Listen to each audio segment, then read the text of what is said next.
खरं म्हणजे गुरुपौर्णिमा ही आम्ही सुरुवात केली मातोश्रीमध्ये. मी आनंद दिघे साहेब आणि शिशिर शिंदे आम्ही तिघांनी म्हणून गुरुपौर्णिमा सुरू केली होती सगळ्यात पहिले. बरं, म्हणजे ते पण मी तुम्हाला सांगतो की 92ची गोष्ट असेल किंवा 93ची गोष्ट असेल. आणि नंतर मग ती गुरुपौर्णिमा सुरुवात झाली. बरं. आणि आम्ही सगळेजण त्या ठिकाणी गुरुपौर्णिमेला माननीय शिवसेना प्रमुख बाळासाहेब ठाकरे यांचा आशीर्वाद घ्यायला येतो. आणि आता मात्र आम्ही उद्धव साहेबांना त्यावेळेस साहेब असताना सुद्धा उद्धव साहेबांना आम्ही हे पूजन करायचं. ते पूजन करू देत नव्हते. त्यामुळे फक्त साहेबांचं करा म्हटलं. तुम्ही पण आहात आमचे बॉस, म्हणजे तुम्ही आमचे गुरु आहेत. तर हे असं ते अनेक वर्षापासून आमचं चालू आहे. तर त्यामुळे तो एक आशीर्वाद माननीय वंदनीय बाळासाहेबांचा आहे आमच्यावर. आणि त्यांनी जे आम्हाला शिकवलं, जे काही पाठीवर पण थाप मारली आणि कान पण पकडला आणि असं काय करायचं कसं करायचं हे असं सांगितलं. आणि म्हणून त्या दृष्टीकोनातून आम्ही एक निष्ठेने त्या ठिकाणी येतो की गुरुपौर्णिमा आता बघता बघता बघता बघता खूप झाली मोठी. आणि म्हणून त्या ठिकाणी या गुरुपौर्णिमेचं महत्त्व शिवसैनिकांना खूप मोठं आहे. गुरु कायमच मार्गदर्शन करत असतो. आज बाळासाहेब असते तर या दोन्ही ठाकरे बंधूंना काय मार्गदर्शन केलं असतं त्यांचे? नाही, दोन्ही ठाकरे बंधू सुद्धा त्यावेळेस होते. आम्ही ज्यावेळेस पूजन करायला जायचो त्यावेळेस आम्ही दोघांनाही शुभेच्छा द्यायचो. आणि मी या ठिकाणी सांगितलं की साहेबांना खूप आनंद झाला असेल आणि साहेबांना हेच पाहिजे होतं, हेच अभिप्रेत होतं की दोघे एकत्र असावे. आणि आता ते दोघे एकत्र आले की तुम्हाला माहिती आहे महाराष्ट्राचं संपूर्णपणे महाराष्ट्र चैतन्य निर्माण होईल आणि महाराष्ट्राचं वातावरण बदलेल. शंभूराज देसाई अनिल परबांना विधान परिषदेमध्ये असं म्हटलेलं आहे की गद्दार कोणाला म्हणता बाहेर येत दाखवतो. शंभूराज देसाईचं काही म्हणजे त्याला काही किंमत नाही आहे.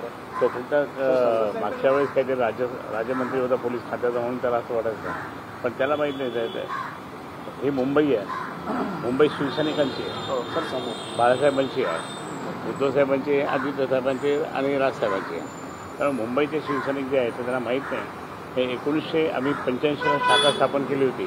त्यावेळेस म्हणून अनिल परब हे आमच्याकडे येत आहेत, मधुकर दादा सरपोतरवर.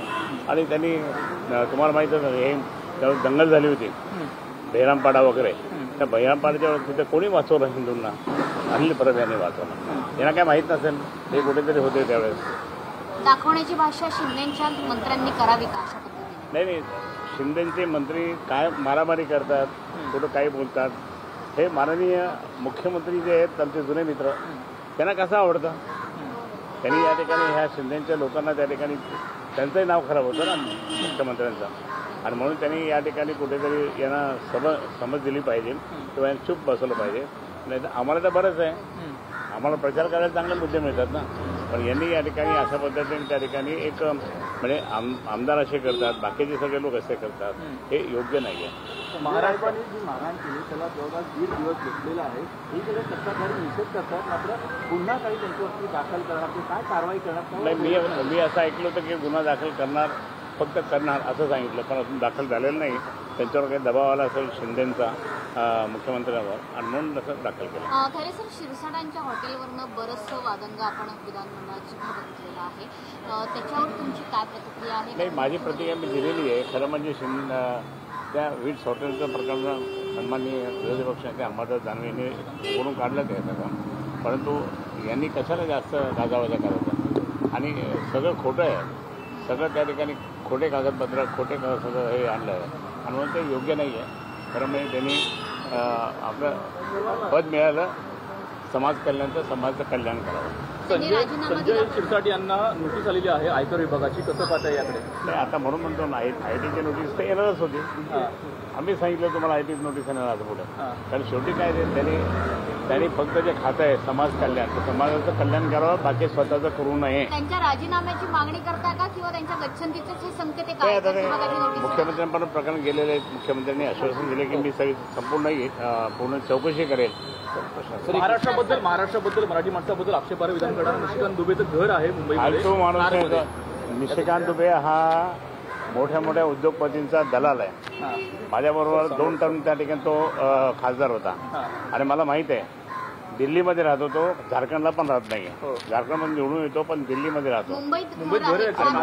मुंबईत घर असेल तर त्या ठिकाणी आमचे शिवसैनिक त्याचा समाचार घेतीलच.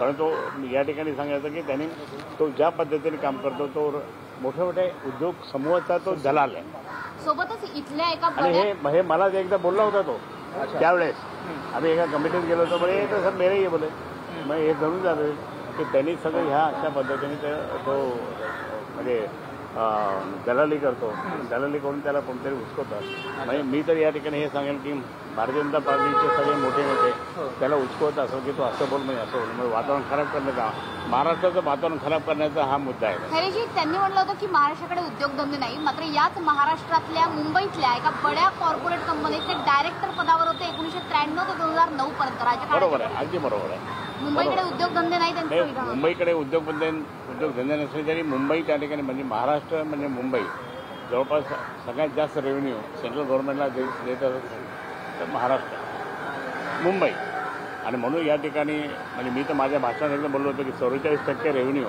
मुंबईतून त्या ठिकाणी केंद्र सरकारला जातो हे तुम्ही विसरू नका असं बोललो होतो.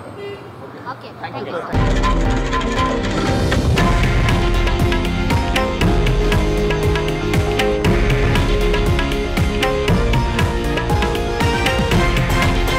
हे आहे देशातील नंबर 1 न्यूज नेटवर्क आणि आपण पाहत आहात TV9 मराठी, एकमेव.